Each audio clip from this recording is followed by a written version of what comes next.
And really, like, over the course of the last year, this sketchbook has become much more like, I guess, academic than a lot of my other sketchbooks.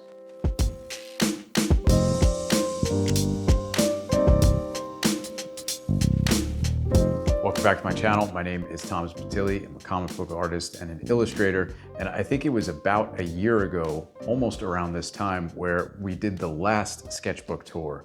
That was for my first Stay Warm sketchbook. I had filled that one up at that point, and then I started working on my new Stay Warm sketchbook. And at this point now, almost a year later, I'm almost filled up with this one. So I thought it would be the perfect time to show you what I've filled up in this sketchbook over the past year.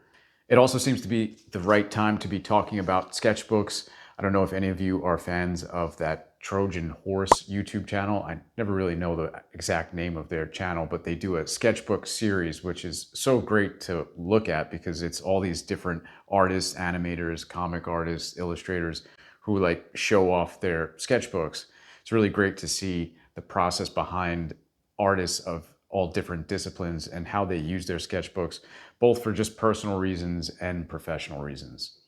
So that kind of inspired me to open up my sketchbook and show you what I've been working on for the past year or so. Sketchbooks are a funny thing with artists because I think sometimes we could put a little bit too much emphasis on a sketchbook. I think some of us get into the like object of a sketchbook itself, and sometimes that prevents us from actually drawing in it. At the end of the day, for me, what has helped is not putting too much pressure on myself to actually draw in it. It's really just for practice. I don't have to show these if I don't want to. I'm choosing to make a video of it, but if you're having issues drawing in a sketchbook or you feel like you get sort of like blocked suddenly when it comes time to drawing in a sketchbook, I would just think of it as just your school notebook or something like that. Something that isn't all that precious and that you're willing to just sort of like doodle in. Because at the end of the day, this kind of is just like doodling. It could be purposeful doodling, but it's really there to just kind of like warm you up, get your hand and eye moving together. And then sometimes through that practice of doing it regularly, you can kind of like land on something creatively interesting, useful, potentially for something down the line. It's also a really great place to just try new things and practice. There are so many videos like this on YouTube now, and I think they are really great and inspirational, but also I think maybe on the negative side of it, it can kind of paint a picture of a sketchbook that is unrealistic, something that looks more like a portfolio or like finished pieces of art. And I think for those artists that treat their sketchbooks like that, that's amazing, but that's not necessarily for everyone. I've sort of taken that idea of not treating my sketchbooks all that precious a little too far, perhaps. You can see the shape that this particular sketchbook is in right now. I've really worn it out over the last year. This was all shiny and new at some point, but I kind of like to look at my sketchbooks like this too, because I feel like I've kind of gotten a lot out of them. And like I said, it kind of like breaks that barrier of entry. I don't feel like I'm, anxious to draw on this thing or anything like that. I could pick it up, throw it in my bag, take it with me, draw wherever. And if at the end of the day it gets a little beat up and torn up, that's maybe just like a badge of honor for us sketchbookers. By the way, like I mentioned, this is my latest Stay Warm sketchbook. My first Stay Warm sketchbook, which I made a video or two about last year, was this one. You can see this one is very much worn out as well. And currently, at the moment, I actually have both of these sketchbooks available for a limited time. They're back in print. So if you want to get your hands on an official Stay Warm sketchbook, both the first version and the second version, I'll put a link in the description below this video where you can get your hands on one. If you never got one the first go around, this is your second chance to get either one of these Stay Warm sketchbooks. So without further ado, I'm going to take you through my latest Stay Warm sketchbook. Like I mentioned, I'm almost done with this. I would say I'm over 3/4 of the way finished with this sketchbook. So let me show you what I've done in here over the past year or so. So early on in the sketchbook, I was doing some experimenting with ballpoint pen. Sometimes it's nice just to draw with things that you don't normally draw with. And for me, I always forget how nice it is to draw on paper with ballpoint pen. It's really nice to write with, but it kind of glides around the paper really nicely. And I know that there's a lot of artists that almost exclusively draw with ballpoint pen, and it kind of makes sense after you mess around with it. It feels really good, and it's kind of very similar to working with graphite because you could build up a line and get a really nice gradient.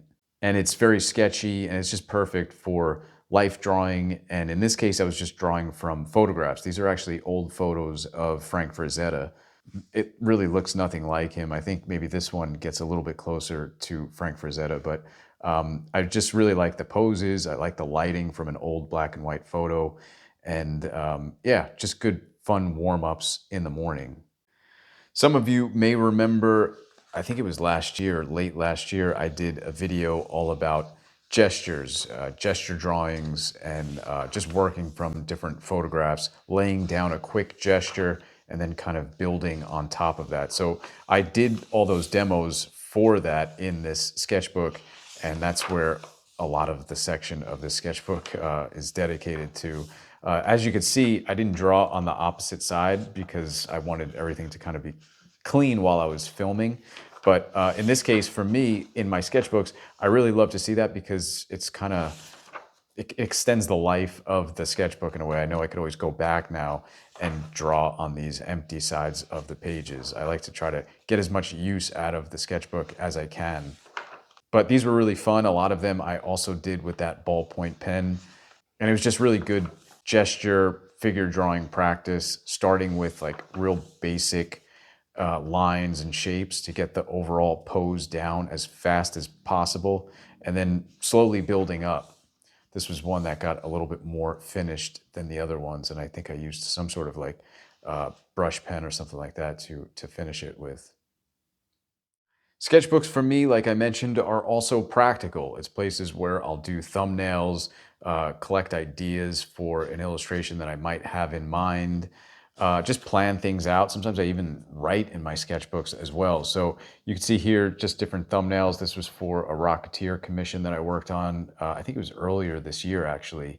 And then for that 28 panels challenge, which I've mentioned a couple times on this channel, the sort of like stream of consciousness comic book that I worked on this past year. I started a bunch of that stuff in this sketchbook. You can see here, this was sort of like the earliest of ideas for that first page, and then a couple of different little scenes here. This is my sketch idea of the main character. This is really just an expansion on the character that I had featured on my first Stay Warm sketchbook cover. Here's some more thumbnail ideas for the comic, working out different panels. I was doing one panel a day, so this was me kind of like working out some of these panels in advance. For those of you who have memberships to my Patreon, you might recognize some of these next few pages here. On my Patreon, one of the things that I do every couple months or so, we do a Stay Warm theme where we just work on a specific theme for our warm-up drawings that particular month. And this was sometime last year. One of the themes was drawing two people or more interacting with one another. So like overlapping bodies, interacting in various ways. They could be fighting each other, they could be hugging each other, they could be dancing together, whatever it might be. And we were just working off of different photo references. So here's me kind of doing one of these a day for the month. I don't think I hit every day that month, but I was trying to push myself with just different interactions of figures and sort of trying to focus on the negative space in between the figures, as well as the various different gestures that each figure is having. It's hard enough sometimes just to draw one character, but to draw two characters interacting one way or another is a whole other challenge. But it's really useful for the illustrator and the comic book artist because oftentimes you're not just drawing like one lone character. Here's some more practical use, doing different thumbnails for commissions that I was working on. I like to think up different compositions and ideas before I go on to something larger. My sketchbook is the place where I really just kind of like spit out all that stuff before I get into something more finished and nuanced.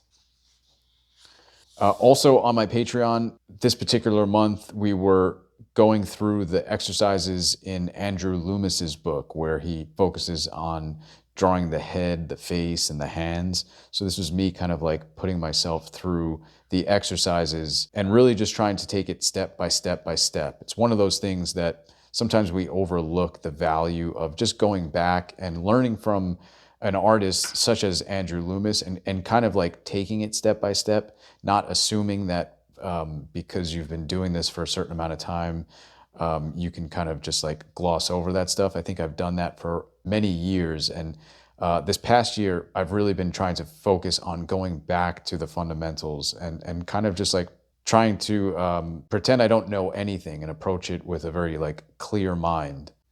And the Loomis books are really, really helpful. I love the way he breaks things down.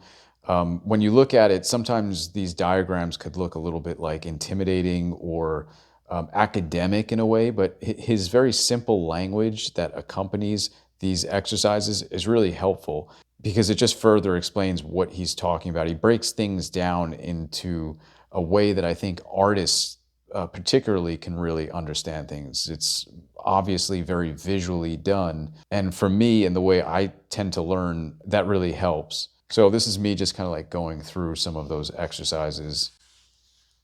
And I've been wanting to go back into those Loomis books and just continue where I left off earlier this year. A little bit later on this year on my Patreon, we were studying George Bridgman. George Bridgman's book on drawing the figure is another really popular one. It was the first time I also kind of like started from the beginning and went through those exercises. And I will say George Bridgman's book and instruction is a lot harder to understand than Loomis's. Loomis's really spells it out very, very clearly, whereas George Bridgman kind of leaves it up to you to kind of fill in a lot of the gaps. But at the very least, I found myself just kind of copying the demonstrations in the book just because there wasn't all that much guidance along with it. But just doing the copies of his hands were really, really helpful for me. You get to see some of the bone structures underneath the hands, but also with the skin on top. So it's kind of like practical anatomy in that way. Here's some more Bridgman stuff. This is arms. I wasn't able to dedicate as much time this particular month to that book as I wanted to, but I still got further than I would have if I didn't sort of have that reason to do it. The theme that we were working with that month, I think, I hope it helps my patrons, but I know for a fact it really helps me kind of like stay on point with my continuing education. And really like over the course of the last year, this sketchbook has become much more like, I guess, academic than a lot of my other sketchbooks. And then, like I mentioned, I like to throw this book in my bag and sort of just like take it with me and try and draw on location as much as possible. And this was me just sitting on a nice day at a farmer's market, trying to draw all the action that was happening. And at a farmer's market, there's people moving all the time, and no one's ever standing in one spot. But there's a challenge in that I really enjoy. So this was me sort of like behind a booth there, or a food stand that was serving, I think it was empanadas. And I was mixing like my imagination with what was actually happening, trying to, in my mind, kind of like freeze frame certain poses of the employees that were working there, as well as some of the customers that were coming up. Over the course of me drawing this, there were a lot of different customers, but I kind of like zeroed in on a few different ones and pretended like they were standing there in front of me longer than they actually were. So sometimes when you're drawing from real life on location, you really have to like utilize your imagination to fill in those gaps, just because there's always so much changing and movement in real life. Here's another farmer's market. This was actually a different day, but I found another little corner where I was just drawing this street performer there and some of the people that were passing by and watching. And then on this other page, I was kind of like utilizing the fact that there were so many people just walking by. So what I would do was I was like giving myself a little exercise where I would just look at them passing by, and as quickly as I could, just kind of like draw a really fast gesture of the shape of their face, or almost like a real, like just cartoony version of that person's face, how I was interpreting it in that really quick moment. I would do that with pencil. And then with ink, long after they had walked away, I would kind of like try and remember what that person looked like. But again, utilizing my imagination and kind of like filling in the gaps and just having fun with it too. These are really like kind of like cartoony and caricature-ish. But I feel like the more I do stuff like this, I could over time have like a whole library of different face shapes and facial features and characters that you could use for, say, like background characters in a comic book, or even main characters. If you ever get stuck on always drawing the same face shape or the same type of nose or the same type of character, perhaps I could go back and reference shapes and character designs like this. So this is something that I actually want to do more of.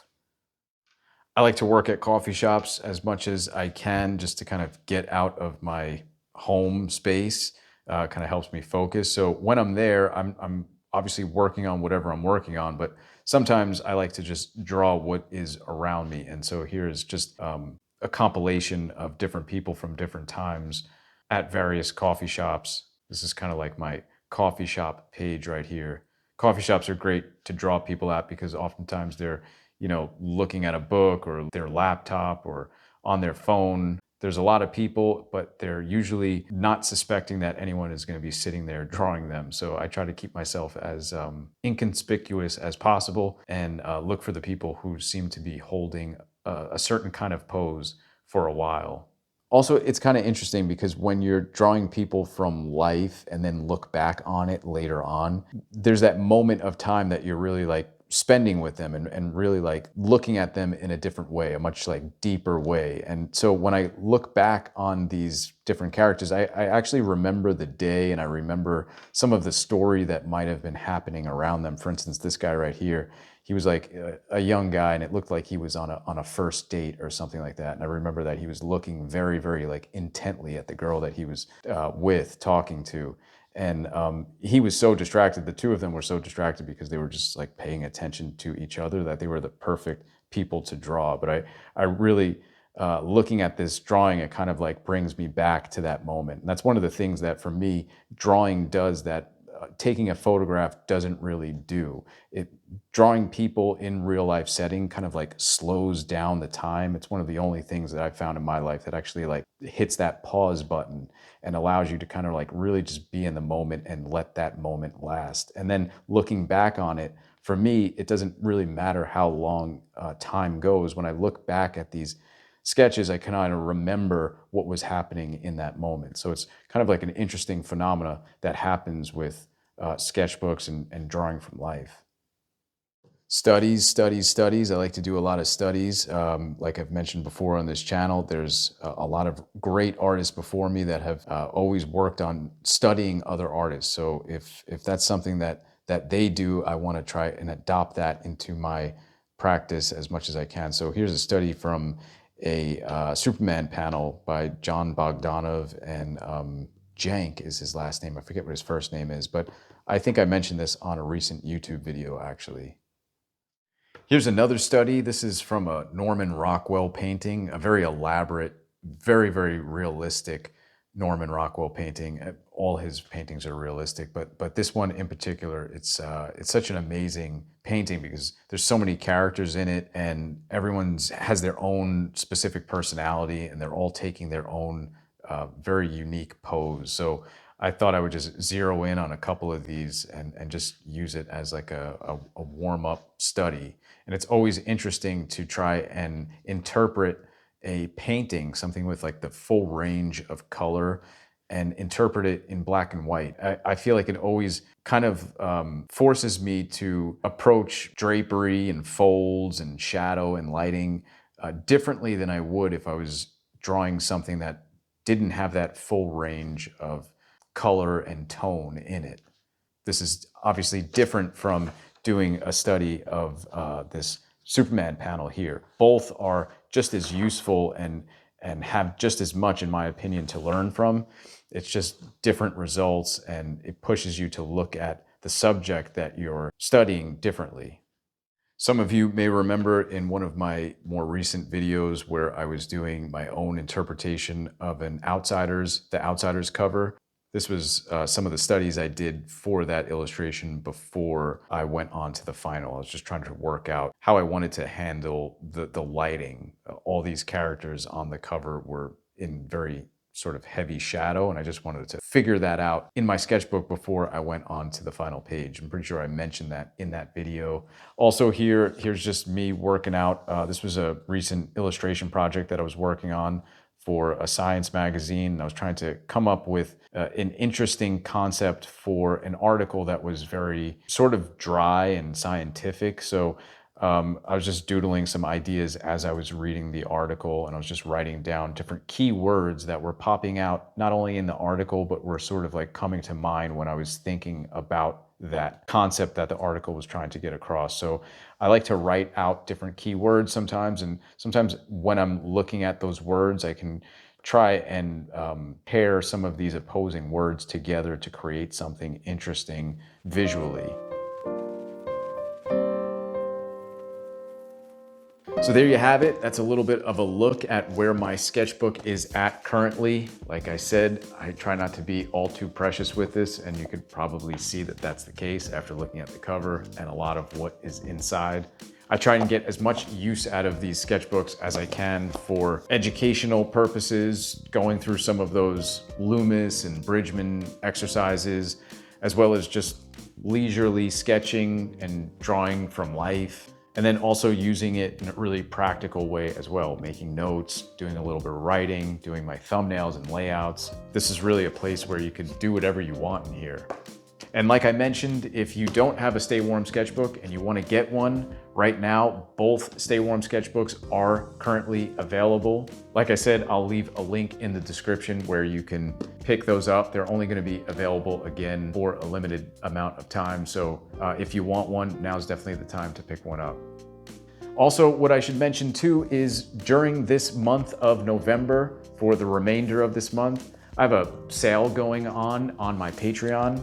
My Patreon is a place where, as you can see, I do these like stay warm themes from time to time. I also share a lot of stuff that I don't share anywhere else in terms of process and finished art. I also do one-on-one art mentoring and coaching. I work with individuals on a particular project that they might be working on, or just being an extra pair of eyes and guidance on someone who's just trying to get better as a comic artist and an illustrator. So if you're interested in any of that stuff, you can find it on my Patreon. And for this month, I have a 20% off sale happening. So if you've ever been curious about what's going on my Patreon, and you want to go a little bit deeper into my process and what it is that I share, now might be a good month to sign up. I'll leave some information in the description as well as to where you can do that.